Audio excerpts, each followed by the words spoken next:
And welcome to a new episode of More Than Dice. I'm Gonzo. The rest of the team is getting back from their small I'm break.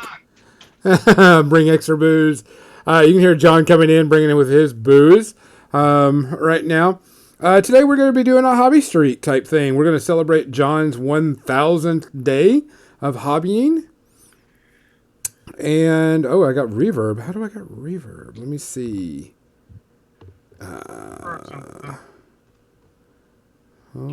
Shouldn't be any reverb going on. Maybe I'm just too loud.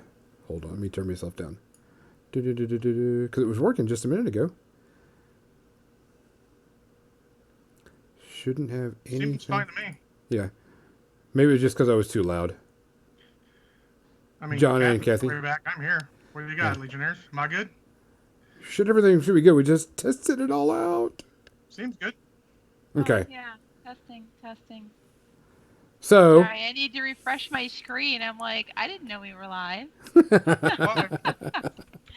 Like I said, welcome to another episode of More Than Dice. We're going to do a hobby day today. Just talking about all different things hobby and working on a few things. John has, Kathy has it too. Has what? Reverb. It is not me. Kathy doesn't have any reverb on me. Can anyone else, Hinton or anyone else in there, Baniac, can you let us know if you've got reverb also? Oh. Okay. Tell thing down to whatever you tweaked. Yeah, I turned myself down a little bit. Man, I wish we could do that. Hinton says there's no reverb for me, and Captain Mizzy says everyone sounds normal. Sweet. Okay. So we're going to do a hobby. John just reached the 1,000 milestone of his hobby streak. Cupcake, John. John, party. Woo, woo, woo, I don't have cupcakes, but there's some cheesecake downstairs for me. Cheesecake is awesome. Nice. So we're going to just talk about hobby-related things. I'm actually going to pull some resin prints off and try to get them done and kind of show everybody what they look like. Kathy's going to be doing some painting on her Cthulhu-esque type creature. And I'm probably going to do some painting and talk about the little impromptu class I had. Awesome. That was about it. And show the models that we kind of worked with. And I did a little bit of painting on my Necrons just to kind of get it on. And I think I know which paint job I want to go with. And I think John's going to be right with the one that he thinks it is. You made a prediction, but you didn't say it yet. So, Kathy, what episode are we on? Do you remember? 137? Yup, 137. Yeah, there's always going to be a 30-second ad. If you're a subscriber, you lose the ads now. Twitch so that now subscribers don't get ads, which is what it is. Twitch is what it is. Yep. Well, YouTube's been playing crazy different ads too. You may have noticed that, John. The amount of ads. Adblock works on YouTube. Oh yeah. Yep. So if you're on YouTube and you guys have content that people might like, make sure you have a Patreon because I will give you Patreon money, but YouTube ain't getting any ad money from me. Fuck them. Let's get down to the business. Give money or do on echo on all of us still. God, I don't know. If you're the one having it, engineer. It's got to be just something you're going on your end. Yeah, because everybody else is saying it's fine. So, yeah. I wonder if it's a double screen or something. Oh, that could be if it were open on two different tabs. Yeah, maybe. I mean, I've done that. We've all done it. We want to thank all of our sponsors for helping us out and make sure this podcast goes running smoothly and gives us cool things. We want to thank Tectonic Crest Studios. Dan the Man does some really good MDF terrain and is working on many other projects. Go and check him out. Link is on our Twitch page. We want to thank Muse on Minis for hosting all of our files and getting it out to everybody on all the different platforms. We want to also thank Creature Caster for making awesome models and doing all the cool little things that they do. Of course, Lynn Stahl from Metalhead Minis. How can we forget Lynn? Guys, if you want to pick up anything, she also has a consignment shop. She will sell some of your stuff if you want. But she also sells all of our More Than Dice products. She also sells all the Warfare Weekend stuff that we're trying to do so we can make our money back. Thank you, Captain Mizzy. Thanks, Captain Mizzy. Captain Mizzy gifted the sub to Aw, Russ. So sweet. thanks, Captain Mizzy. One of us. One of us. Who did I miss? Did I miss anybody? Lynn, Muse. Can't remember. I think I got everybody. Russ. And I other think than that that, was all the sponsors there. I think it Gonzo. was. John, our tribute. Yeah, yeah. fortunately, I'm sure everyone's heard about it now. That- it's a little surprise since he was very quiet about it. He didn't really reveal it to anyone that he was even sick at all. I mean, it was just out of nowhere that Chadwick Boseman passed from colon cancer, I think it was. Yes, it was colon cancer. Cancer is a motherfucker. As we say all the time on Pay With Us, John, fuck cancer. Took another great one, and all the tributes online to him are very touching. What's the interesting thing about it is he was visiting cancer patients and Make-A-Wish Foundation patients and filming while he was going through treatment. Yeah. Which is a very shocking thing because nobody knew. There was someone made a point that I guess recently he did a video talking about something and he looked very thin and everything and they were making fun of him. And now those people are now, eating crow because he was going through cancer treatment a lot, harder and whatever. It's a pretty sad day because Black Panther movie really changed up superhero stuff. Well, it also transcended because it was the right movie. Oh yeah. It's gives a whole new bunch of people, great heroes to look up for. To, and that's what it's for. It's great. Yeah. So I mean, the thing is, I think it was it was such a shock to everybody because nobody knew. Yeah. It was like, what? Sick or anything. It was just out of nowhere. I like it when Banian posted on Facebook. I had to, as soon as I got killed in MechWarrior Online, I had to stop and go and take a look and see, I'm going to make sure this is real. Jesus. Yeah. Because I thought it was kind of a shock. Mm-hmm. So, I did find it interesting that some people are kind of voicing now that instead of, because we have Black Panther 2 coming out, or trying to do it and film it, which we know is going to be pushed back, is not do a recasting for him, but instead let the person that plays his sister in the movie, what's her name? I'll have to look it up. But the girl with the fists. Yes. Instead, let her take over the mantle, do a tribute at the beginning of Black Panther 2 that, he didn't make it or something happened, and she takes over the mantle of Black Panther. And I was like, I can get behind that. I can get behind that in a heartbeat. So it's sad, but it always reminds you that people are going through things that you don't know about, and they're not going to tell you about it. So cut people some slack. Amen to that. Yeah, don't make fun of people. You don't know what they're going through. Yeah, but I would die. I would think that would be awesome. Do a great tribute at the very beginning of the movie, and she takes over the mantle, and then we start the Black Panther movie. That would be freaking ecstatic. I would be like, yep, that'll be awesome. With that, John, what are you drinking today? I have cherry vodka with cranberry. Cranberry? Yeah. Cranberry cherry? Yeah.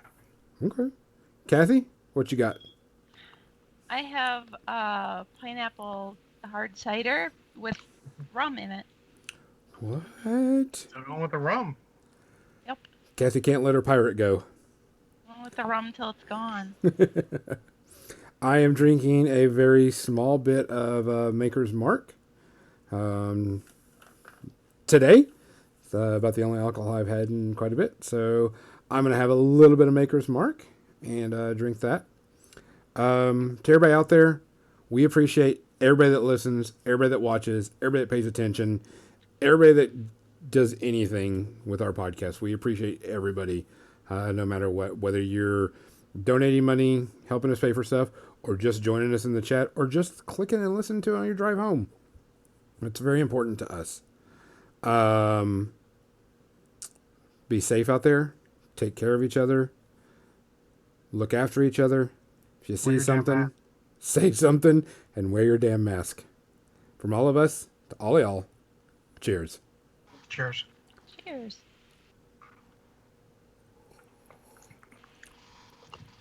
Whew. I'm going to switch over to the paint cam real quick. And while we do that, I'm going to put Kathy's screen up there a little bit bigger so everybody can kind of see what she's working on. So they can see the mind-numbingness of painting every individual sucker on all these tentacles? Correct, because I am actually going to reach over and I'm going to go check to see if John's 3D print is done and pull it off the printer if possible. Type thing. And before I get started, because I want to kind of clean that and get that going. Kathy, you're just trying to illustrate in the best way possible that painting detail is for suckers. You're welcome. I'll be here all night. So I don't have anything impressive to show. Actually, hold on. I'm gonna change to my. Well, actually, he just put you up on top, so I can't really show off anything either. But I put together Venom, and I actually cut down his tongue because his tongue was slightly excessive. Oh, I like my excessive Venom tongue. I would actually say that it is just shy of egregious. But I disagree. I disagree. I like it. It's too much. What's worse, Kathy? Those suckers or sand in the mouth? The suckers. The suckers. Wow. Sand in the mouth is easy to clean out. Bad news, it failed. Well, Oh no. stuff happens. So, but I'm going to bring it out and we'll look at it and we'll talk about it. I'll switch over to my camera while that's cleaning. I'm actually now taking the miniatures and removing the resin off of them. And so whenever we get that. But I'm going to show you the ones that I did work on. These were the first test runs of them. And I did the autofocus, so it'll be a little bit easier to see these. So this was your first one. And as you can tell, we got a loss of wing type thing on your boy. Oh yeah, his the arm, quote unquote. Yeah. And then I misplaced a structure, and he's got a little bitty structure right here. These have not been fully cured. They've just been cleaned and just sitting out over the last few days. But I did have some flat areas, which I tried to fix and stuff. So that one kind of failed. And then... Other than that, it actually looks pretty good. Yeah, it's just this one. And then, of course, on this one, the complete arm cannons are completely gone. They did not even get on there at all. They didn't even print at all. I had a lot of structures just completely fail on this one. So this one kind of just pooped out. Maybe if I just pull it down like this, it'll be easier. So, and I just looked at it as quickly as I could, and I noticed that I did get some things right, but I'm going to have to put stronger, just kind of tell what people do and stuff. Break off some of these supports and everything. Ding. I'm going to have to put stronger supports on them because the supports are breaking off and they are not working correctly. So what I'm going to have to do is I'm probably to put heavy supports because I put them on light, and this time I tried medium, and it did not work. So I'm going to try heavy supports. But once that's cleaned and such, I will take it off and take off the build plate, and we'll look at it. And kind of that way you can kind of see what it is and what I have to do. Type thing. As hey Kathy, you want to see what I printed for you? Sure. All right, so I did this, and this took a little while to print, and I finally got it working correctly. If I can find the tongue. There it is. If you can find the tongue. Yep. So the tongue and the lower jaw are two separate pieces, and of course you'll have to do some fitting for the lower jaw. And this one took a lot of... So here is the tongue. Look, a tongue. It's a tongue. And then the lower jaw. It's a hell of a tongue. It's not egregious, though. No. And so... Especially that lower jaw. I was able to get the tongue to print out pretty well. There was a problem with me printing the tip at first. Right here, it would break off, and so I had to put some extra strength stuff on it. And then the jaw I got to print, the bottom part of the jaw I got to print pretty well, and it came out a couple of times pretty good.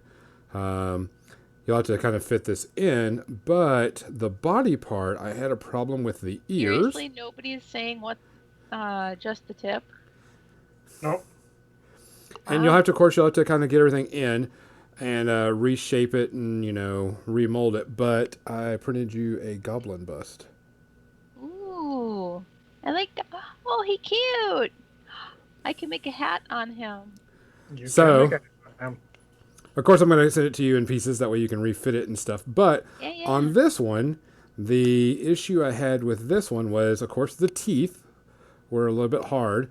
And I printed them at like this angle. So whenever it was on the build plate, it was going like this.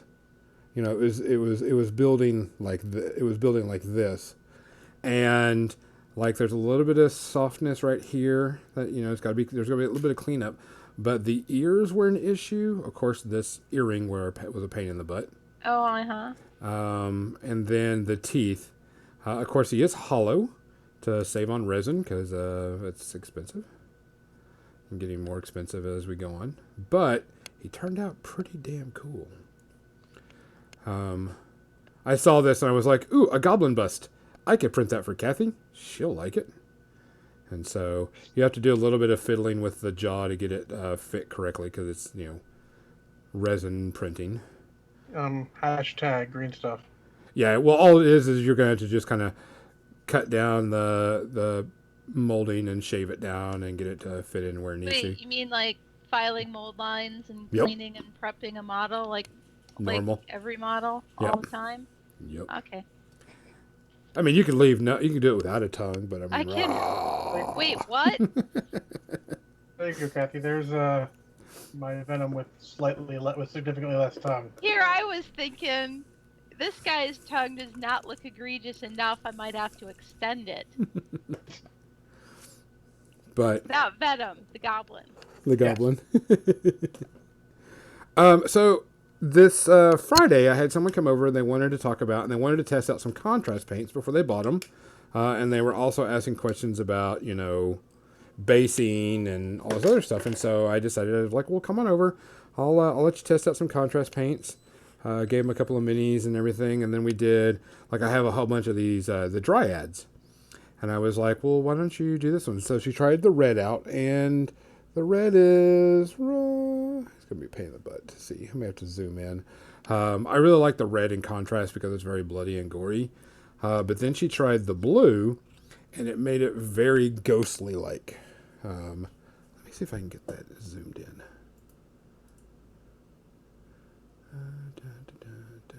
Hey, Brandy Ray, how are you? Hey, that's my friend. It was me. It was me. Is what she says. I was the turkey all along. Yeah.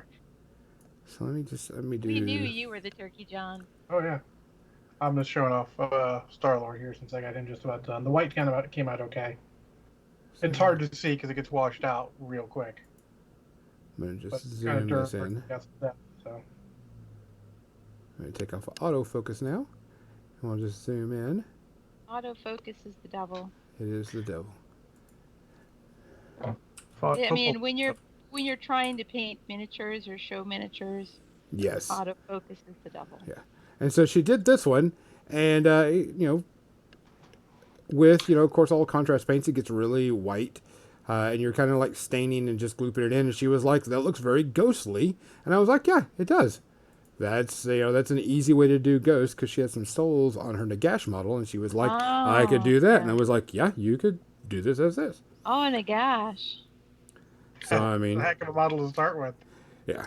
Well, I mean, she has done some painting before, and she's done some other stuff. So she's just trying to figure out how to do things like teaching the basing, put the rocks and stuff on, paint all the rocks, the grass, seal, Taking do the it a grass little after. further. Yeah, just kicking it up a notch. So it wasn't My bad. camera being weird suddenly. So, but one thing I wanted to show is, okay, so I did a quick test with these two models and just kind of went with them, the Necrons. Let's get them back in screen. Ooh, John, yeah, your camera's going wonky. Yeah, that's really weird. I mean, it's focusing. I'm just showing off some of the stuff I've been working on too. Okay. Showing off stuff. And so I started working with them, and I just did a quick, the green on here. And I think I'm going to do the entire blade green because it just kind of fits. I don't like the black. But looking at these and kind of going with it, and I started looking at the colors, and I put it on the table, and then I kind of stepped back a bit to see how it would look on the table. And while this pinky red color is really, really cool looking, it sucks. I like this a whole lot more. Mm-hmm. I like this gold, bronze, brown a whole lot more. It's going to look better with any of the basing you do better too. It's going to stand out better. Yeah, well, because I'm going to do the base, like I said, I'm going to do the base as a sand equivalent, desert. But I think I'm going to take like a bright gold for like this part right here. Mm-hmm. And like his little, tunic, whatever you want to, breech cloth type thing that he has down the front of him, type thing. And I think it's going to look a whole lot cooler. Plus the color shift really stands out with this paint pattern because you can see the gold and the browns and the, everything going along with it. Mm-hmm. It actually color shifts really well. After I finish doing the blacking out and all this other stuff, it'll and paint it up. I'm gonna paint this one up to what I would consider and what I want for my army, and then go from there. And then I'll show it. It's like, hey, this is what my army's gonna look like, type thing. I need to fix a model real quick.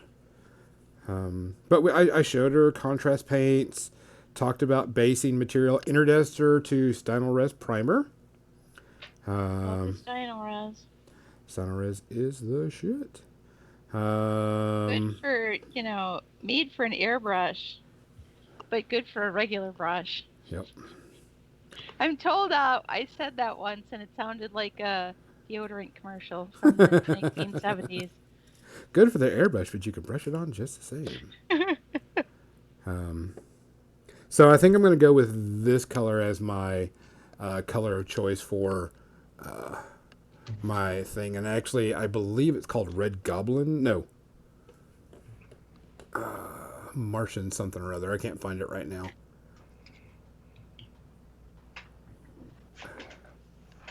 But I'm going to use this. This is what I'm going to go with. Going to fix one of my... I accidentally knocked over Star-Lord, and part of his jacket came off. So... That's no bueno. Did you plastic glue it? I don't believe this was done with the plastic glue, so that's probably the reason why it came off.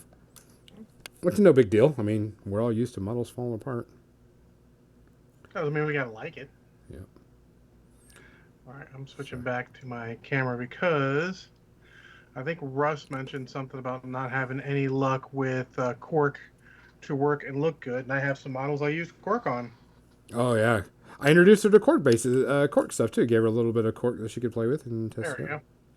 So, this is literally just cork put on the base, and then I take divots out here or there or whatever and cut it around to make it look irregular. Goddamn, my camera. I don't know why this camera's being stupid. Actually, it's Skype being stupid more than anything. While you're doing that, I'm going to redo the cleaning of that print. So, you just take chunks out of it to make it look irregular, and also when you paint it, it'll have some depth to it. It doesn't look like it, but there's a lot of texture there. And if you use texture paint on it, just as an example, let me get these guys out of here. If it makes you feel any better, Brandy, I still haven't used an airbrush. No. It's on my to-do list, learning how to use an airbrush. This is one of the GW texture paints on cork. I do seal the cork Russ is with. asking if you can blow up John's camera Oh, bigger so yeah. that he can see the cork base. Yeah, give me Oh, 1 second. yeah, I don't know why my camera's being so stupid either. It should not, or Skype's. Oh, well, shit. I can center now.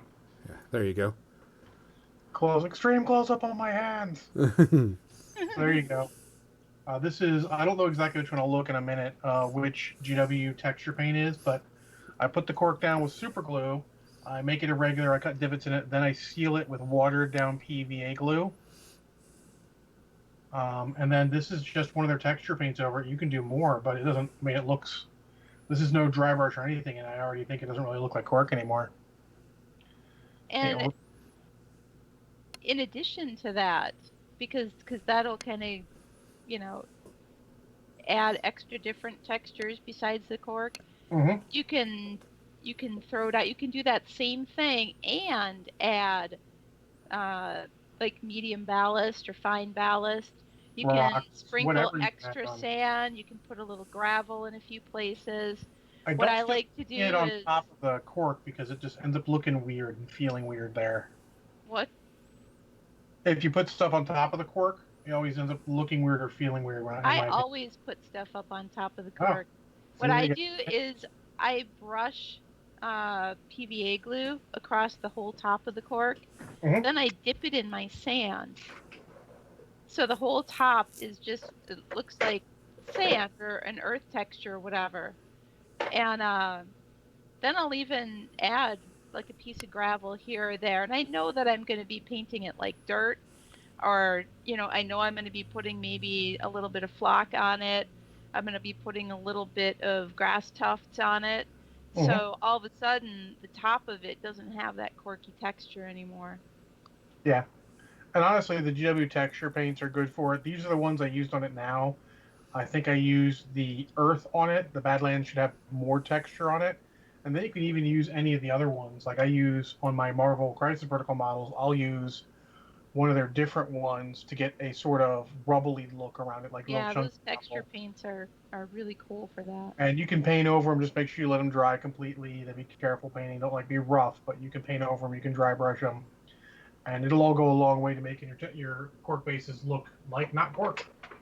And I have a bunch here. I'll show off the other couple ones here. So it's a matter of like I even have chunks like underneath this guy where you can't really see, but just take chunks out of it wherever I can to break it up a little bit there. And then if you add a little other texture potentially too, that will help. And these are just the ones I have around. And they're very dusty because I haven't done anything with them for a while. Sometime I'll do another basing. Oh yeah. Day. He just mentioned that. Really, my basing day turns into basing week, or basing 2 weeks, really, sometimes. And there will be cork involved in those, and, you know, different types of cork, and, you know, how you can disguise your cork so that it doesn't look obviously like cork, because I also can't stand having it just look like obviously cork, yeah. A piece of cork. Yeah, there's a lot of little tricks like that. Give it another shot, man, and just keep trying different stuff. That's what I just kept throwing more stuff at it to see what I could do. That's why I take extra bases. I put extra pieces. I have extra pieces of cork, and just go on there and just go to town. And I'll take cork and I'll take Sculpey, baked Sculpey, and put it on top. You're planning on being on my stream on Wednesday? Ooh. What am I doing? I'm painting, well, the guy I'm working on now. I'm working on his tentacles right now, but he's this big giant Shadows of Brimstone. This is the ancient one. And I did his base, and oddly enough, there is cork on this base. I mean, if you say so. There is cork on this base. You put it as the center in the middle there, and you just use Sculpey and stuff around it? No? This part where his foot is, this whole big part, that's plastic that came with that's the tactical rubble. That's good tactical rubble, though. Yes. Yeah. But all these smaller pieces, like this over here, this little rock, you know, these bits of marble, this piece of marble that the skull is sitting on, that's all cork. And also I used a shit ton of Vallejo earth texture paste That on stuff. this. Honestly, when you guys get a chance, if you ever see that stuff on sale, those texture paints, any of that stuff, just pick it up if it's on sale good enough, because So worth you it. will use all of it. We were out Yep. and we actually ended up paying what felt like too much, but we just really need it. So, hey, Dio. Damn girl, those eyes, those goggles. You can't even see them. But I am wearing them. I'm wearing them just for you.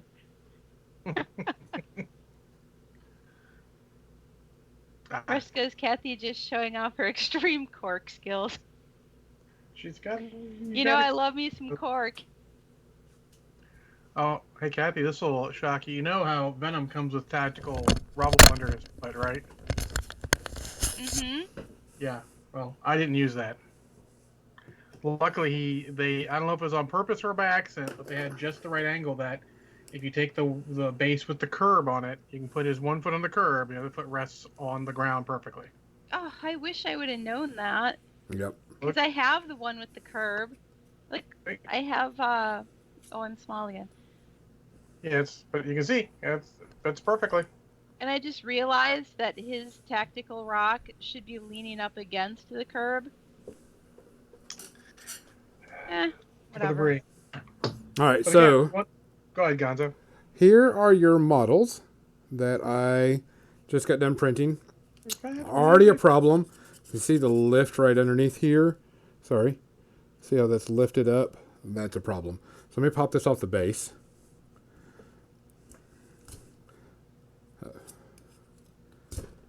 That way I don't have to stick my hand in resin and put this somewhere safe. Because it's already cleaned and it's already been washed. It just hasn't been, cured. So, I'm going to pull them apart. All right, so your Fafnir, everything seemed to be You're going... off screen. Am I off screen? You were low. Oh, here, I'll move it up a little bit. All right, so your Fafnir so far wasn't too bad, except for this wing messed up. You can already tell. I'm going to have to put a heavier structure right there. So I'm going to break off all these supports real quick and see what we've got underneath and make sure that we've got everything going pretty decent in there. Usually I clip these off. Yeah, I have to say I always use clippers on those. Usually I clip it, but since this is a failed print, I'm just going to rip it off. Everything else seemed to be okay. See this flat? I got a flat spot right here. Oh, yeah. Yep, I see. So something happened here, so I'm going to check on this side and see what happened with it. So I'll go back to the file, which I still have. I still have it loaded up. And I'll fix this area right here. I'm going to do heavy supports here and a heavy supports probably through here. Because this also messed up just a little bit right here. I should remember to show Kathy a picture of it, because that one wing on the left side's got a giant Team Bonsai symbol on it in the game. Oh, and yeah. I put that on all of my Intersphere mechs now. As soon as they awesome. get a kill and I give them their decals, it's like, here's your Team Bonsai symbol on the side. But got to fix that one. And so here's the Marauder. And we can tell that the guns messed up. And this back here, got a major problem. I'm going to do larger and stronger support. So I'm going to just break everything off. And see if we got any internal other issues. The entire area back here completely failed. Right here completely failed. The structures from here to here, I'm going to have to take and remove all these structures and put one straight on the build plate. It looks like these ones that I can put on the model. Like, okay, so here's something that you don't see until after it's done. So you can see right here, this little support right here. I didn't pull the support away, so it fused with the side of the model. Wow. So that's fixable, but yeah, I see what you mean. Yeah. I mean, you don't want to do that. So I'm going to have to redo. I'm going to have to redo both of them. But here's the thing: is I've learned whenever I got this, I'm like, okay, I'm going to have to redo this.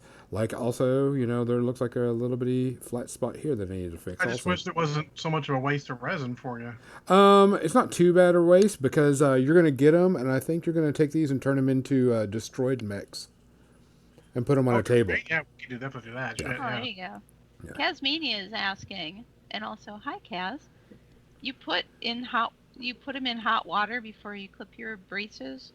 No, that what it is I clean them first. I have an automatic cleaner now. It was a gift, I think, for Christmas, or no, it was my birthday this year. I got the automatic resin cleaner from Creality. It's a giant. You probably can't see it. It's just a giant vat, and it's got this container you put on the top of it, and you push a button, and you put the models down in a bucket, and it swirls around it for like 6 minutes. I put it for 6 or 9, I can't remember. And it goes one way for a certain amount of time, then goes another way for a certain amount of time, and then I do it twice just to make sure it's completely clean and gets all the excess resin off. And then you take off the bucket, you clip all the stuff off of it so you don't have brittle resin attached to your model. You clip all the supports off, then you take it, and then it's got a turntable because you take the bucket of alcohol out, put a tabletop down, and then you hit the cure button, and it'll cure the models for you. Spins it and everything. So it makes it super, super easy. Instead of me going to the sink, getting my bucket, shaking it up, scrubbing it off with toothbrushes and all that stuff. I mean, those were these were super, super clean. There isn't a bit of single wet resin on this, which I really shouldn't be touching, but if I didn't clean them that way, I wouldn't be using bare hands with it. Yeah, you got to be careful with resin. Yeah. It is still. But it's not cured. If you're technically speaking, any model you get, you should wash it. But most of the time, we don't with plastic models. Yeah. Even though you probably should. There's release agent and all in there that could be good to clear off. That's why sometimes you have primer not stick as well as you want to a plastic model. It just means there's a lot of release agent and stuff and oil on there. Yeah, let's see, Legionnaires. I was looking at the comments and stuff. The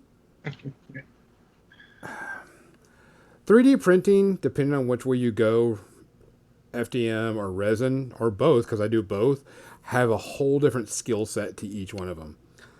Like I think I saw this. I did this mask, FDM printed recently, which I need to file down and get it and repaint it, or just paint it and prime it. This is a different skill set of supports and levels and all that stuff than resin printing does. And it's a completely different thing, which some people don't understand. It's like, oh, not an FDM print, not a resin print. No, because the way FDM prints, it prints from the plate up, while the resin printer prints, it takes this thing, oops, knocked over a Gundam model, and it dips it and then prints it upside down. And so you have to orientate the print so you use as few structures as possible, but still sticks to the plate. And it takes getting used to and doing file validations and make sure you got all the islands covered and all that stuff. So, but it's fun. I mean, I create some, awesome.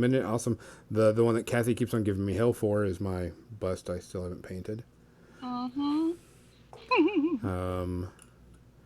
I printed a good portion of my, I still don't think I like the gray resin though, by the way. I'm going to go switch over to the green resin again. I like it a whole lot more. I need to paint him too. I printed quite a few models for my Kings of War army. Remember I was telling you about in 40K, there's one gun that comes one to a commander box. I mean, it happens all the time, unfortunately. Yeah. So I found somebody that already made the sculpt.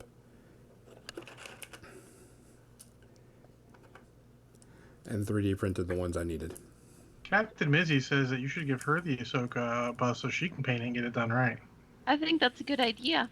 I No. agree. No.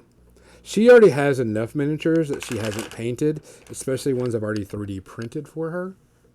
Like a pirate. The Ahsoka bust. It is interesting what Kaz says about dipping it in hot water to maybe soften the resin a little bit when you're clipping off the supports. So maybe they don't crack, when it's brittle resin. That actually sounds interesting.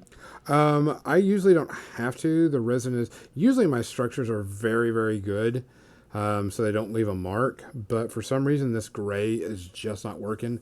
I don't think I have it tuned just enough in my settings, like I did my green. My green I had perfectly tuned, and it didn't make any issues. So I'm gonna try to switch it over. I did want to show off because I did show it a little bit on the pre-ramble, but here was my new Gundam model that I did. Let me see if I can pull this up a bit. No, it's not gonna.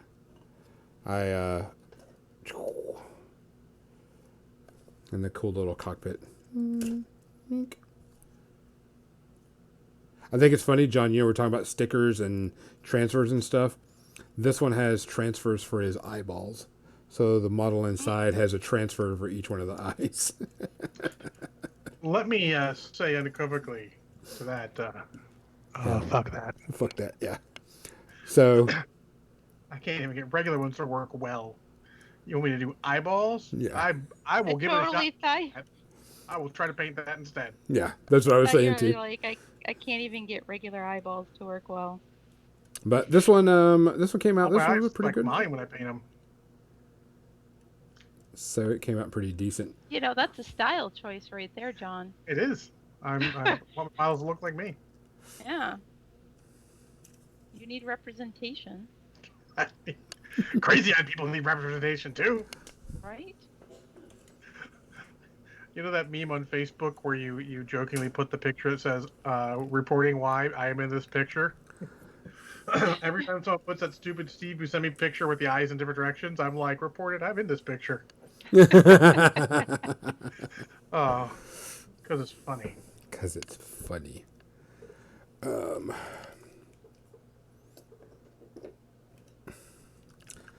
So I'm going to work on this guy right here.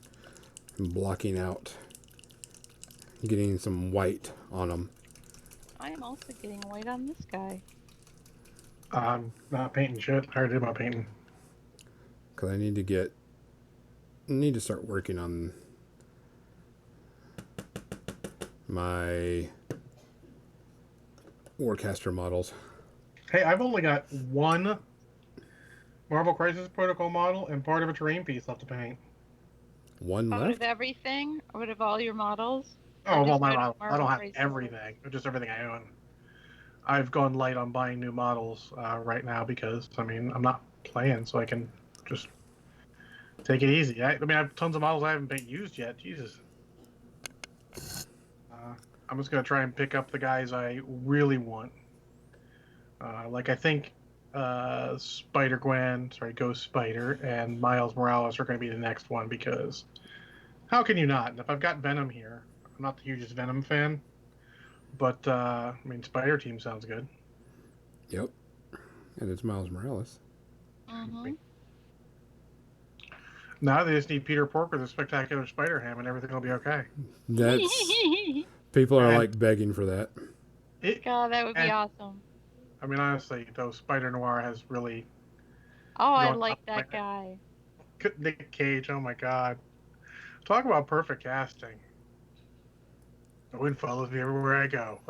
Alright, that's just nuts. It's all the right kinds of crazy. I just enjoyed the hell out of that movie. Yes. Yeah. That's I still, even though usually once I watch something on Netflix, if there's not going to be another episode, I just kind of get rid of it. That's one of the very few that I have just kept on my Netflix, watch list. Because I'm like, I need some good feel goods, or just need to watch something. Yeah. Yep. Except my mom doesn't want to watch it. I'm like, Mom, this is great. You should see this. Oh, She's like, she's I'm really know what's interested. missing. But yeah, you You don't tell mom what she's gonna watch. Mom tells you Oh, what she's that's gonna watch. true. Yeah. Luckily, I think Oh. you're interested in seeing Knives Out, so that'll be next. I'll pick up Knives Out. Oh, cool. She does not have great internet. She's in the boonies. She has to use. She doesn't have a direct line. It's terrible. It's poopy. So it is not good. So I will have to pick up a DVD copy or Blu-ray copy. Darn. And Like darn you for were you. planning to, anyways. I like to get stuff I can because you never know when it's not going to be free on Amazon Prime, and that's the moment you want to watch it. Like every time I want to watch Dread, and I'm like, oh, it was on Amazon Prime, so I didn't pick it up when it was cheap. Shit, and now it's not free on Amazon Prime. So that's movie stuff. We can talk about that later. Yep, because I need to definitely talk about something I watched this week. Didn't watch what you told me we were going to watch. I watched almost all of it. I just didn't Alright. get all the way Two-thirds, through it. maybe. Yeah. Almost all of it. Almost. Almost. Well, only Mostly. counts as horseshoes, hand grenades, and nuclear bombings. Mostly. Well, actually, almost doesn't always count nuclear bombings, as we referenced last week when we were talking about the Black Watch and the nuclear bombings that did not work in killing them because they're just that badass. So, Kathy, is that what you're going to be working on this week on your streaming? Oh yeah. The Cthulhu still? Yep. And this Plenty is of a stuff to do on this. this is a model you're doing for someone else, right? Yeah. Which we had a very interesting topic that my friend Brandy was being commissioned to paint some models Oh, cool. and stuff, and she was just wanting. That's kind of got her on this conversation because she was curious about what she should charge. And I was like, well, I don't know what your skill is, or what the person wants, or whatever. And so I'm going to bring this up. We're not going to say who the person was because I don't even know who it was, but it was the Vanguard team for the Abyssals for Kings of War, or yeah, and it's just the Vanguard team, so it's 15 models, and the individuals sent all the models to her, unprimed, unput together, just straight out of the like they just came from Right. Amazon and stuff. And she kind of asked what she said, and I says, well, what kind of skill does he want? Does he want like a tabletop quality?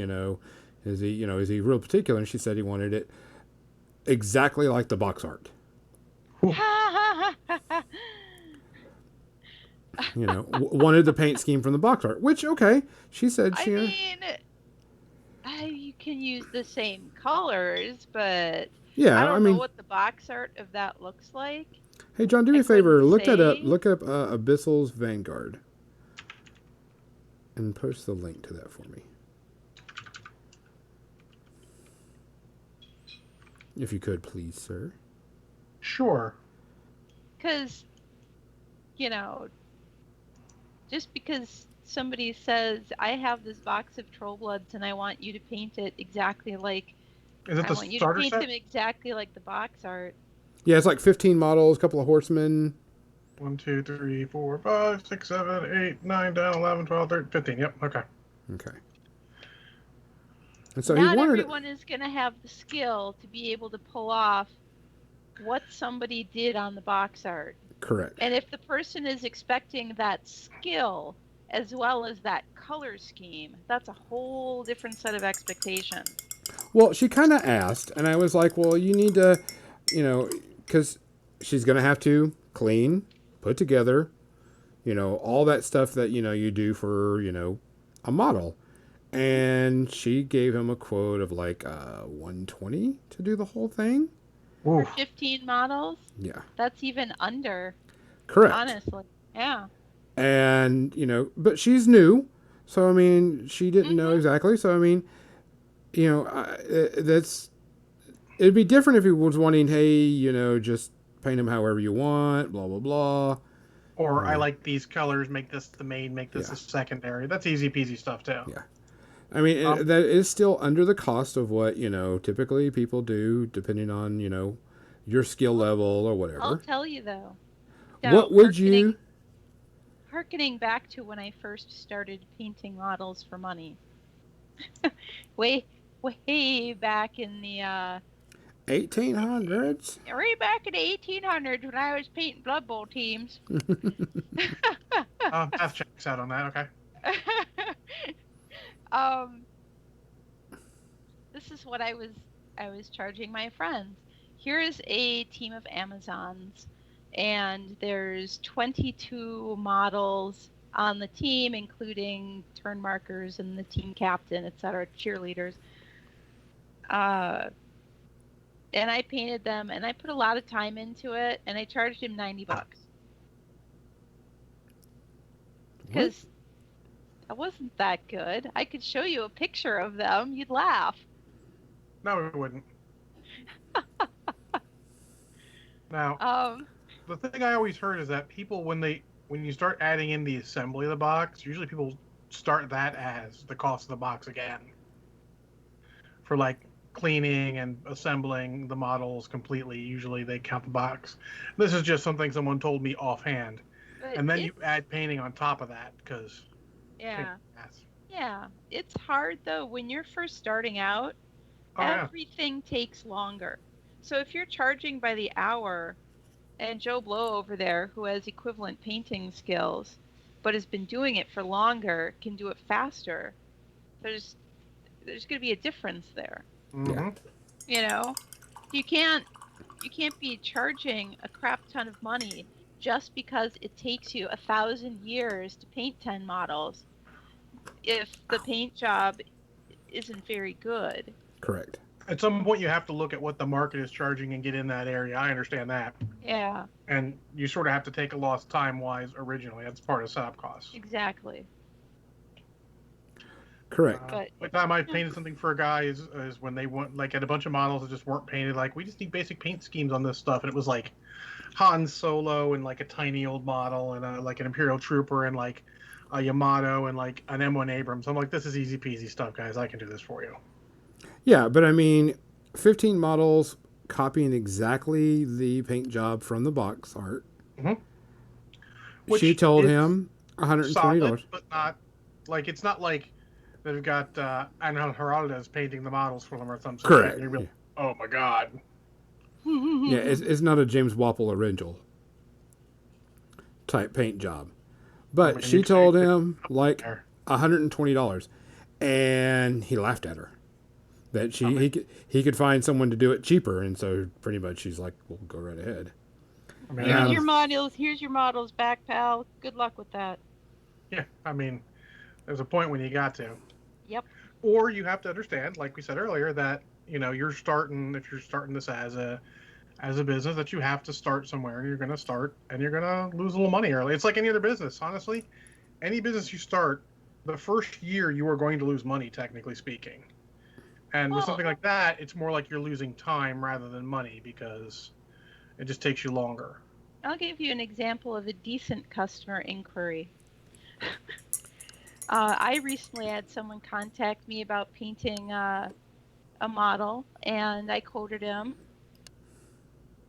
And he was like, well, I know you're completely worth it, but that's a little out of my price range. So, and I'm like, I totally understand. Correct. That is the best response you can have. Yeah. Yeah.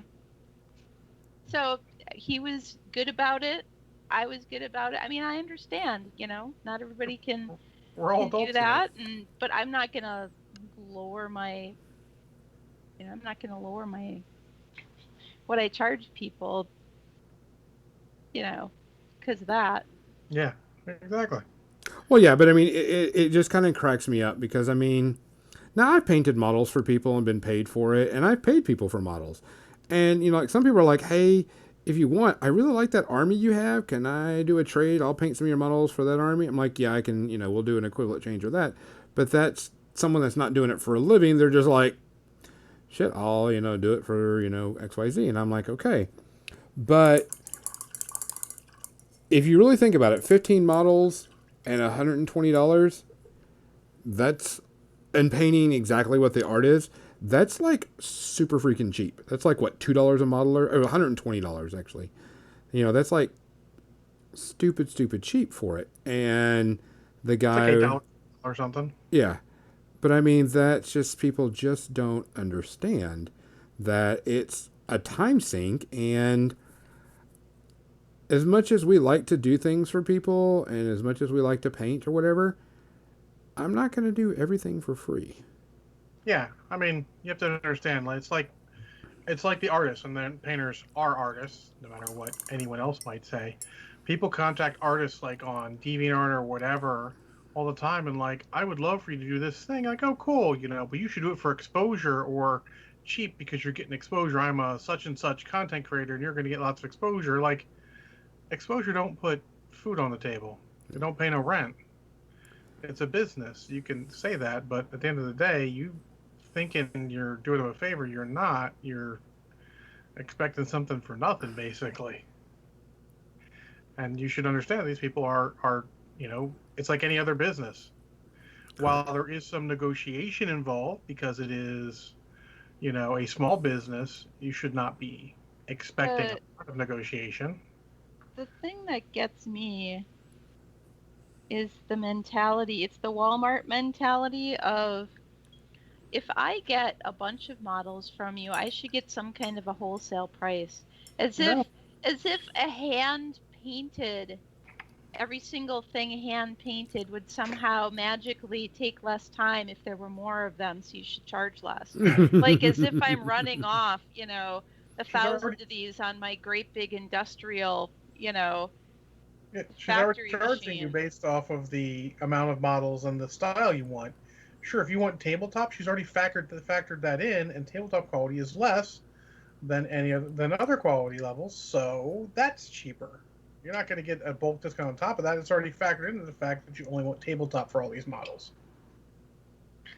It's like it's like you're not a professional. You don't know what you should be charging, and they're trying to tell you, which is the stupidest thing ever. Yeah, sometimes just trying to take advantage. Well, there's those people. They sense that you're new, and they think they can take advantage of that. Yeah. I told her I told her that he's an idiot. Fuck him. Yeah, don't let that stuff. Don't let anyone bully you into stuff or sweet talk you into stuff. Don't. I mean, I hate to say it, but it's just business. There's nothing personal there. You don't have to worry about it. Do what you got to do to make sure you spend your time right. It's your time. You could be spending that time painting your own models and having more fun.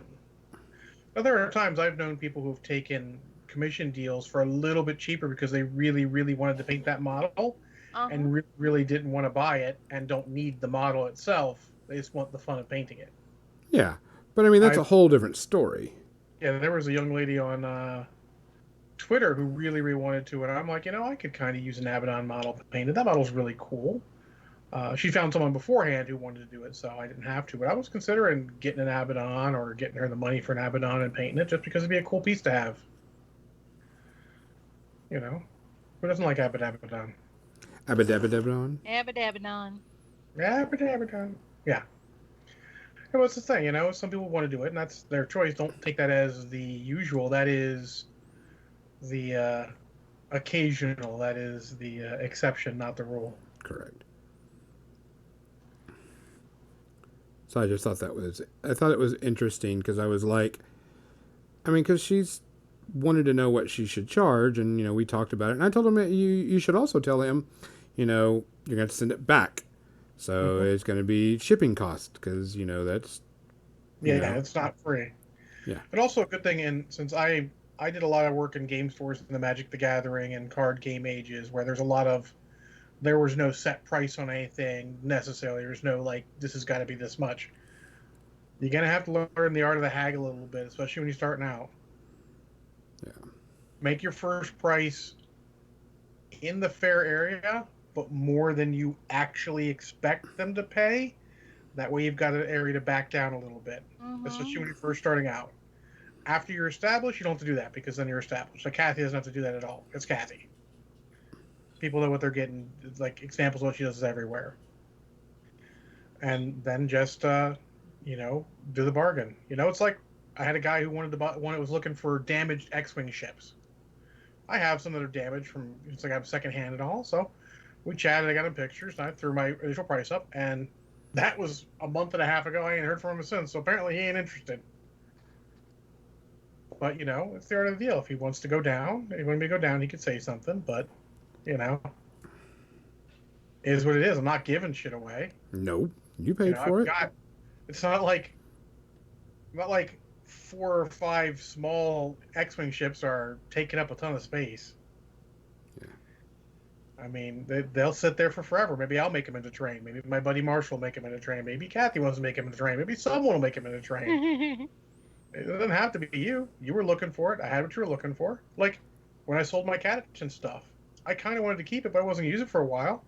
So literally, the guy threw me a price, and I'm like, that's a good amount of money, and I hate to say it, that's too much for what you're getting. So I actually argued him down a little bit. I'm like, I'm only going to take X amount because of what it's too much. And I know you guys, John, that's crazy. There's fairness to it. Like, you have to make people understand. You don't want them to get that remorse after they're like, oh man, that guy totally screwed me in this deal. Like, no, I don't want to be that guy. If you need something from me and it's only worth X amount, I'm not going to let you pay way more than that. Any case, you know what time it is? Is it already time for the? What? It's 8:00. Wow. It's time to get ill.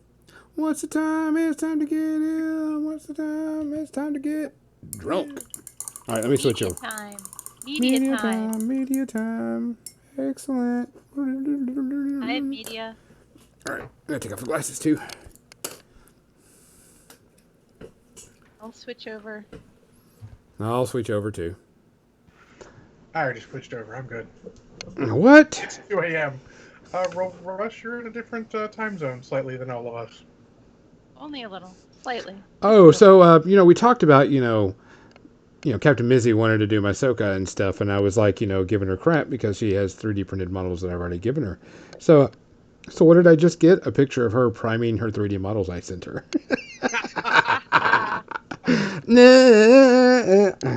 I did a pirate model, kind of like, what was, okay, now my camera's going to start freaking out. Kathy's camera freaked out too. I just switched my camera. Oh, but it made mine freak out too. See? That's funny. Is it visor time? Hold on. Solidarity.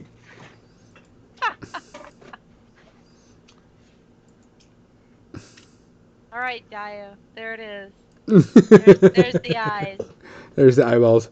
I'm doing solidarity now. Excellent. What was it? What was the pirate with the squid face in the? Oh wow, that's really bright, isn't it? Yeah. Your camera freaked out for a second. The pirate in the Pirates of the Caribbean that had the squid face. Jones? Oh, the main guy. Yeah, Davy. Yeah, I printed off a model of that for her. That'd be fun. Yeah. So, because she was one. Everybody knows that you. Everybody knows but me because I'm like totally not involved. It took me a minute though. It took me a minute because I only ever saw that one time. Yeah, I've only seen that Pirates once because. And as most people know, I'm no good with remembering shit like that. Nope. I'll watch the other pirate. I'll watch the first Pirates movie again and again and again, but the rest, not so much. Yep. So there was a 3D model that was. I didn't realize he was played by Bill Nagy. Yeah, Bill Nye played the mouse. It's surprising when I found out too. Like, oh shit. So I have technically 4, but really 2.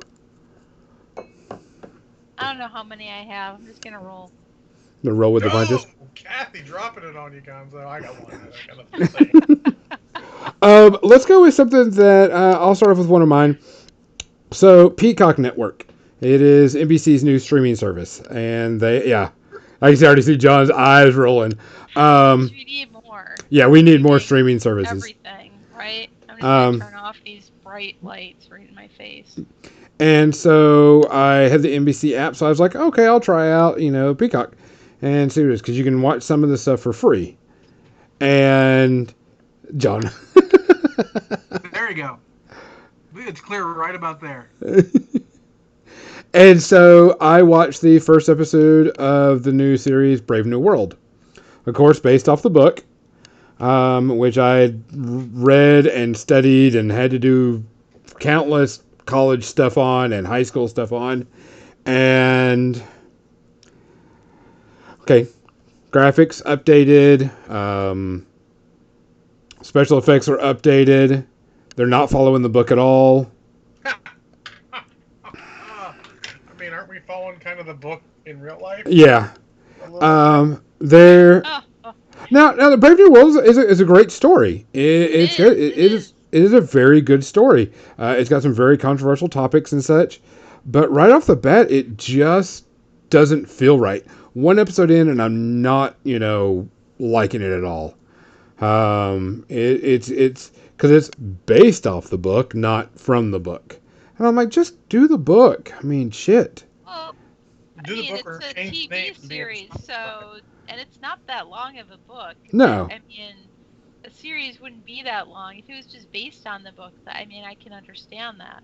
But yeah, it's supposedly it's based off the book, and I put the quotes around based off the book because So that's what they say. sort of in that universe, dealing Loosely. with those same.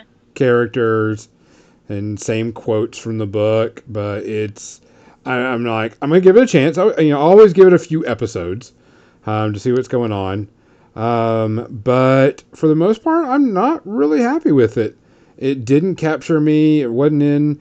It is very adult. There is, because it's about there's a thing in there where nobody's allowed to be monogamous because of Brave New World, and like they bring one of the betas, they bring her into the room, and they're like, "Hey, you've been having sex with this one guy for way too many times," and they show them having sex on this hologram thing. And they're like, you're going to have to stop doing that. And then there's like an orgy at this club. And I mean, it's like constant barrage of that theme. Um, but I'm just like, there's just, it's not melding. I know the book. I've read the book. I know the themes of the book. The only thing that they did is a lady did quote going, better to end than mend. And I'm like, okay, so you took one line from the book. And I'm just like, I don't know where they're going to go with it, but I'll give it a few episodes. Right now, I'm not happy with it. I'm not particularly looking forward to more episodes, but I will give it at least 2 more before I go yay or nay.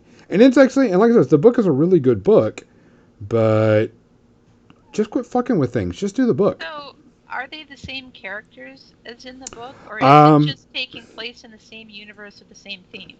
I really don't know off the top of my head. Let me check real quick. And I'll check on that while you talk about yours, Kathy. Okay. I finally watched the last episode of The Umbrella Academy, the 2nd season. Yay. Yay! Really, it's not actually been out that long. Right. I loved it. I loved it. I like the 2nd season better than the 1st season. Oh, I don't want to talk about details because there's so many things that you could inadvertently spoil about it for somebody else who intends to watch it. So, I thought it was better even than the 1st season, and I really liked the 1st season as well. I'm looking forward to whatever it is that they do in the future with that universe. awesome. That didn't take very long. But no, that's still good. I would address what Legionnaires said. He says he's upset that Lower Decks is on a separate streaming service. Yeah. The first Yeah. track DS9's wanted to see. Let me just say, though, Captain says, but Picard. Picard was very good, and getting the service for Picard, and then you can watch Lower Decks is worth it. But man, fucking Discovery, Season 2, fucking A. Like, worth it. Like, straight worth the money. I'm not lying. I know money might be tight, but man, Discovery Season 2 worth the price of admission, even more than Picard. And Picard is worth the price of admission. Yes. So there you go, double there. So, Go ahead, Kathy. Lower Decks is not on the same No. stream service. Oh no, it is. It's on the stream. It's on CBS All Access. Oh, okay. It's just that all the rest of the Trek, aside from that, is still on Netflix while contracts are still in place. Oh, yeah. So, I mean, it's like the Marvel thing. For a while, you found it on Netflix and on Yeah. Disney, and then as contracts expired, you only see it on Disney Plus. I always like to call it the other one that's really worth it. I don't know what NBC Peacock fucking has to match up with Star Trek or your entire fucking childhood, but good luck. Let's be honest. Disney owns your entire fucking childhood. Deal with it. So yeah, it is. Some of the characters are in that are in the book or in. It is an adaptation of the book. It's not like a separate place Right. or a separate city or whatever. It is an adaptation of the book, but it is still. I just did a quick look at reviews, and it's like, oh my god, this is great, and then like a ton that are like, this is shit. So I'll have to wait and see. Like I said, I'll give it a few more episodes and see if it's worth it. But right now, as it is, I'm not happy with it. So, not too keen. Fair enough. Well, I'm going to give a quick capsule review of something I reviewed on Pain with John, which I watched while I took a vacation from Clone Wars. Let me just tell you, I started watching Clone Wars Season 4, and I likened Clone Wars to 2020. People said it was going to be great. It is not fucking great. Anyways, I watched the entire Season 2 of Jack Ryan. Okay. And I did like it. I'm not going to go into detail or anything. I liked it, I think, just about as much as I liked Season 1. A couple things were a little out there, but I think Season 1 had a couple of those moments too. It didn't have the same problem with following a random character for a bit just to get to the plot point they needed. In Season 1, there was that drone pilot they followed for a while, just because they needed that one scene where he said fuck it and did the right thing. They didn't have anything like that, so it didn't seem like there was a left turn in the middle of it, which is good. It felt a lot more concise. So I did enjoy the crap out of it, and look forward to Season 3. Cool. Kathy? I watched a show last night that was just on TV, and it was called The End of the Affair. And I don't know, I think must have been the 90s when it was made. It might have been early 90s. But it starred Ray Fiennes, and I really like him as an actor, and Julianne Moore, I think. Mm-hmm. And it takes place in post-war England. And it's about this couple that has an affair and just how they deal with it and how the woman's husband deals with it. And in the end, it's sad, and I cried. It was very Russian. I mean, fair.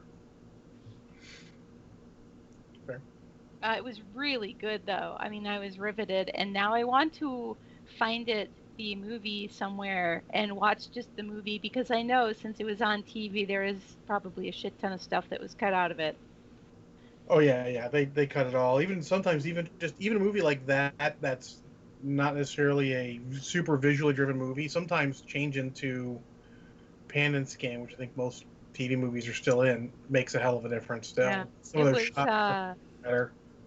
Well, and it was a period piece, so there was all kinds of fun sets and costuming and everything. And but the pacing was really slow, so slow. But it was good, and I definitely want to see it again. And some of the songs they used were effective.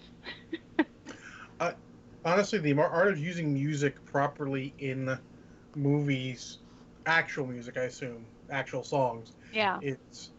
is sort of a lost art. People aren't doing it as well as I mean, aside from James Gunn, because James Gunn, that's sort of his shtick, so to speak.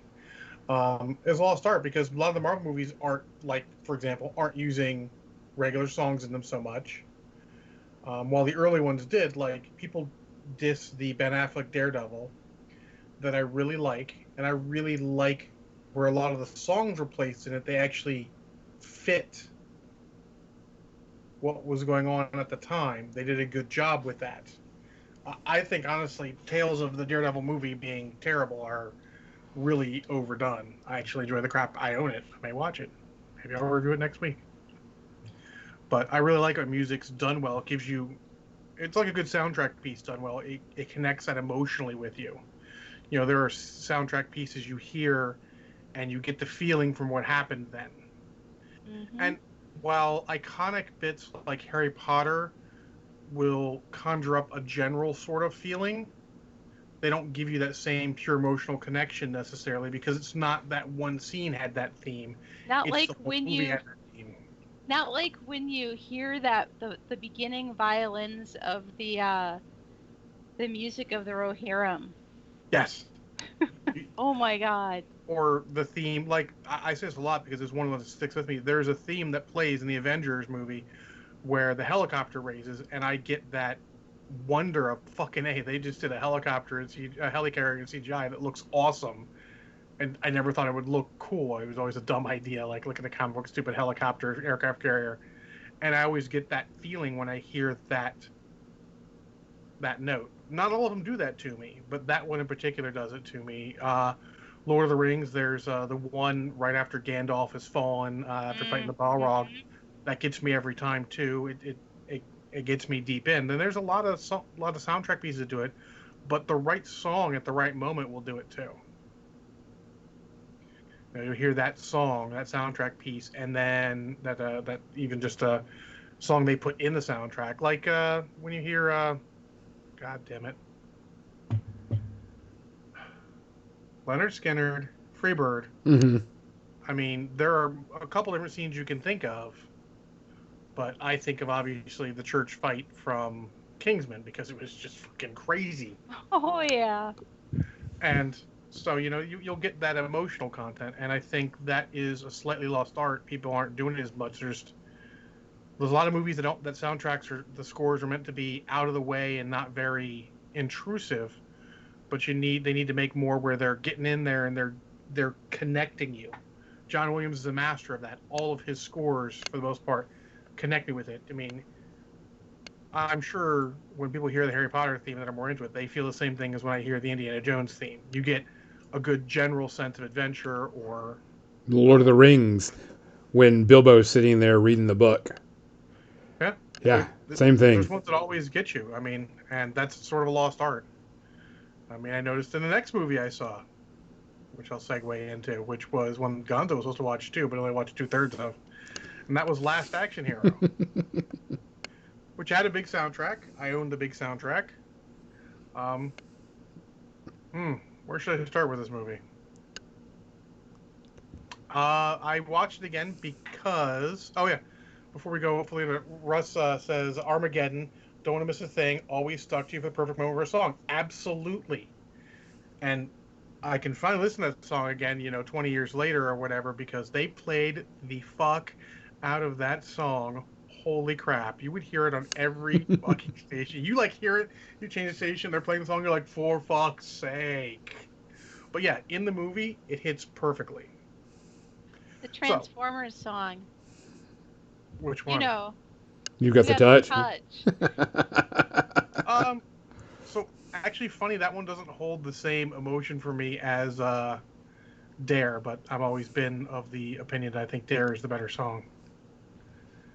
But then again, as a connoisseur of the Transformers soundtrack, there's another piece. There is a specific piece of music that plays when Optimus Prime dies, which is called. Oh well. Yeah. Unironically, Spoiler. Optimus Prime, that always gets me too, because it's there and it's sad and it's That's at the fair. Yeah. direct. Actually, honestly, the Transformers the movie is another one where they put songs at the right moment. They all sort of fit where they're dropped in. Dare to Be Stupid on the Junkion planet. Oh. Holy shit! That's the perfect song at the perfect moment. Yeah.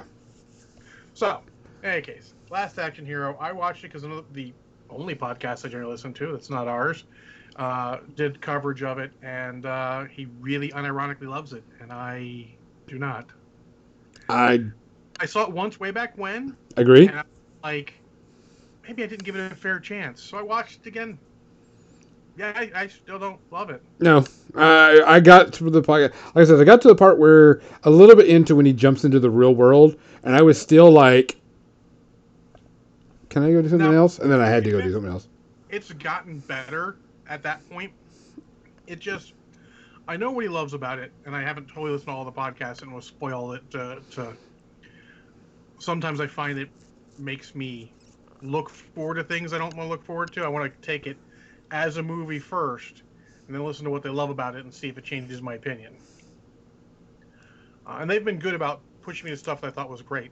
And they love it because it is supposed to be the same sort of loving parody of action movies, like something like Shaun of the Dead is to horror movies, or um, God damn it, the best Star Trek movie, second best Star Trek movie. Sorry, Wrath of Khan. Galaxy Quest. Oh, Galaxy Quest. Gotcha. So what Galaxy Khan Quest is is the Star first Wars. best one. Oh, Wrath of Khan's the first best, yeah. But it's trying to be that, and it just misses the mark because it goes too fucking far. Yeah, and that's sort of the point, Russ. Is you have to just disconnect completely from the real world to get it. But I feel like they completely missed the mark they were aiming for. They're aiming for the point that the whole movie world was totally off the rails movie crazy, but they took every movie trope and just took it to 11, and then they went to 12. So it was like, like he blows up the ice cream cut, and then a cone gets the guy in the back of the head. You're like, for fuck's sake, that's stupid. Yeah. Like, if they had done it like an action movie, maybe just that tiny tweak to make it just a little bit over the top, like an over the top action movie, and then got to the real world and handled the real world like the real world, I think this could have been exactly what they were looking for. But they completely missed the fucking mark. The kid's annoying for the first part where he's in movie land, but then it really evens out and he's a lot better. I agree. And it just does not even take its fucking self seriously. And I think that may be its biggest sin. Yeah, I wasn't. Like I said, I got through most of it, and like I said, got to the real world stuff, and I was like, I don't remember this being this bad, and it just kind of left a bad taste in my mouth. It does because it just misses that mark. It is really close to where it wants to hit, but it's like, nope, you're not there. And in not being there, you've made it so much worse. Yeah. So I'm totally giving it a pass. I'm going to give it 3 space herpes. I could agree with that. It's not offensive. It's not bad. There is some fun stuff in it. It's just not there. It doesn't hit. It doesn't really hit the marks it's aiming for, and you can tell the marks it's aiming for. Yeah. I bought it. I don't feel bad about buying it. It's like I ran out. I got the cool one with the slip cover over it, so it looks like it's a VHS tape coming out of the sleeve. So it's kind of cool. It's just not great. Gonzo or Kathy? I actually, and I binged watched it. So this week, Cobra Kai came on Netflix, which Netflix has now picked it up and it's going to be running and doing season 3. I didn't have YouTube Red or whatever it was that was on to watch it, so I was happy that it came on then. I was like, cool, I heard this is pretty decent. Want to watch it? So I sat and binge watched both seasons. Episodes are around 35 to like 45 minutes. So easy watch. No problem. First season. I'm going to do a non-spoiler review because some people just haven't seen it type thing. It's actually not bad. I was expecting a lot worse. And I was expecting a lot more cheese. People don't realize that. And yes, Gonzo realizes his video's upside down. I'm streaming from Australia. Because he's actually weird. Actually, William Zabka, who plays God, what's the other kid's name? The blonde-haired kid from there, the one who's or adult now. Shit, he's actually apparently an accomplished filmmaker. Yes. So there's Johnny. yeah. Because they actually do an episode where most of the Cobra Kai kids come back as adults, and they do Bar an fight? episode. Yeah, the bar fight. Yeah, okay, I saw that clip Yeah. on YouTube. It was pretty good. Yeah, but I mean, so there's some quirks about the show. Of course, Danny LaRusso makes it big and sells a lot of big cars and makes a decent amount of money. Is living the luxury life again, type thing. And they kind of switch places. Um, I don't have not the biggest fan of that. yeah, but it kind of does this, and it kind of works. Because you feel bad because he, of course, creates Cobra Kai dojo again, but tries to do it right. But he doesn't know how to do it right. So he's like, there's a kid that's got, a cleft palate. And he's had it fixed. And so he keeps on calling him Lip. And just like, egging him on and trying to make him tough and everything to, be in this dojo. And you can tell that what they're trying to do is show that he doesn't know how to treat people correctly because he wasn't taught how to treat people correctly, type thing. And that's pretty much the theme of all this and that's going on. It's almost like a tragedy type of thing, Yeah. He's trying to the right thing, but doesn't really know how to do the right thing. Correct. He doesn't. And they do a lot of flipping back between the movies and actually some stuff before the movies. Before Johnny went to join Cobra Kai and, how his family was and the way he was treated by his stepdad and all this other stuff. So, I mean, you do get some more flashback and more character depth to it. But season 1 was pretty good. There's some good pokes and jabs at the original. There's some good pokes and jabs at their own selves. Don't poke the original, man. That's a fucking masterpiece. Yeah, but I mean, they poke it in the right way, is what I'm saying. I do find it funny that Johnny doesn't know about technology, so he doesn't understand anything about technology. And of course, all music is 80s music in this mostly. And so, especially Johnny, he drives a Firebird, and everything's like, Of course he does. yeah. And he's like, the kid's ringtone sucks. So he's like, what kind of music is that? And eventually he puts like Rat on there because he told one of his students to go listen to like heavy metal, like, Metallica and Rat and, all 80s heavy metal hair band type things. So the music's really good, What, no Jethro Tull? Oh, it's a callback. A callback there, Kathy. But I mean, season 1 was pretty good. You get to learn the characters, you get to do things. They're still at each other's throat, so on and so forth. Yeah, Johnny's trying to be a good person. He's not trying to be a dick. I like that because honestly, you could tell overall that he's not inherently, even from just the Karate Kid movie. That he's not really a dick. It's just that's the way he's been taught. Correct. As the series advances, do you see his character, kind of Change? growing and Yes. changing at Yes. all? You do.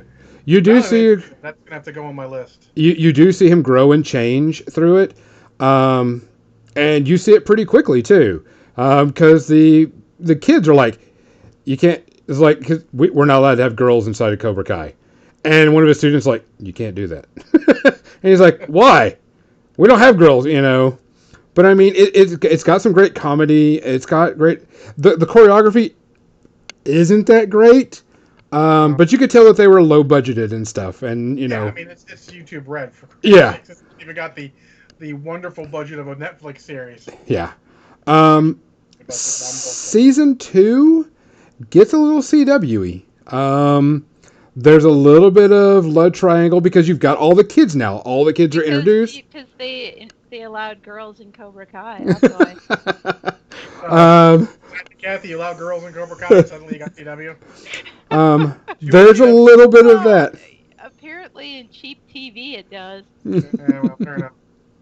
But I mean, they get a little CW with a little bit of a love triangle going on, but I kind of tune out on that a bit, and I come back to the story of Johnny and Danny, and I'm not going to spoil it for other people that show up in the series, and stuff. And it's actually not bad, minus the little CW stuff. But it does parable. There is a parable between the original movie and the series because the teenagers are still having the same problems that teenagers had back then. I mean, it's just a different, thing. Change. Yeah, things don't change in that type of aspect. They are getting to season 3, which is good. Some characters are not coming back already, which is kind of bad. But there was it's got good comedy. The martial arts did step up a bit in season 2. I like the story of Johnny and Danny a whole lot more than I like any of the kids stuff. A lot of the characters come back. There is a scene, the bar scene that people talk about. They break out one of the original Cobra Kai guys because he's dying in the hospital, and they take him off on a road trip and stuff. And that actor actually passed away right after the series finished because he had liver failure. He was not looking good. No, and so it was. I was like, man, no, he actually passed away shortly after that from like liver failure or something. But it's got good flashbacks. It's got good nods to the original. It's good seeing these characters. There are changes. People change. People grow. People come around. Johnny is my favorite character in the whole thing because of the way he is and the way he acts. Like one of the kids is like, I'm going to be seeing a girl. So is she hot? Well, she's really smart. No, is she hot? And she's got, she likes a lot of things. No, is she hot? That's all I want to know. Is she hot? He goes, yeah, she's hot. There you go. He still plays kind of that, male alpha, type thing. And he's constantly watching man-child. Yeah, and still watches like Iron Eagle all the time, Macho Man. Yeah. What's wrong with Iron Eagle? It's just hilarious because when it goes through the show. I suggest watching it. If you like Karate Kid and you like the characters, go watch it. Kind of tune out a little bit, in my opinion, on the CW stuff. Just let it there to build characters. There's a really touching episode about Mr. Miyagi, which you're just like, oh, fuck, type thing. Because, Pat Morita was an amazing, that role was perfect, and type thing. But, I mean, I'm really liking it, really enjoying it. I want to wait till season 3. But for right now, I give it like a 1 to 1.5. Space Herpes. Hopefully they don't go way too far CW. I can pretty much tell what the plot for season 3 is going to be right off the bat. Way everything's going, I can pretty much tell. And I should predict it and write it down and bring it back up after season 3 comes out. See if I'm right. But I mean, I enjoyed it. It was a lot of fun. Good comedy. Good, good all the way around. So go try it out. It's on free on Netflix. So I mean, yeah, can't worry about it. Let me hit 2 things Russ mentioned real quick, then we can close it down for the week. Russ mentioned with Chadwick Boseman passing, he rewatched 21 Bridges. I do want to see that. I think maybe we should see if it's free anywhere or if we can try and find it, because I think I really want to watch that one. Yeah. And then he suggested on YouTube there is a channel done by the channel called Corridor Crew doing a video called Stuntmen React, which I've seen many episodes of. And that is very cool to see the stunt actors who actually did the stunts, in some cases, react to their stunts and other stunts. They get the stunt double for Chadwick Boseman to jump on there, and he does some, and it's very interesting. I definitely suggest checking it out as well. Cool. Thanks, Rob. Guys, I think that's it. For More Than Dice, I'm Gonzo. Still John. I'm Kathy. Take care of each other. Be on the lookout, and have a good night. Wear your damn mask. No, hello? Wear your damn mask. Wear your damn mask, people. Wear your mask. He's still John. That's still Gracie. I'm still Gonzo. I'm not Gonzo? Who am I? I'm Optimus Prime.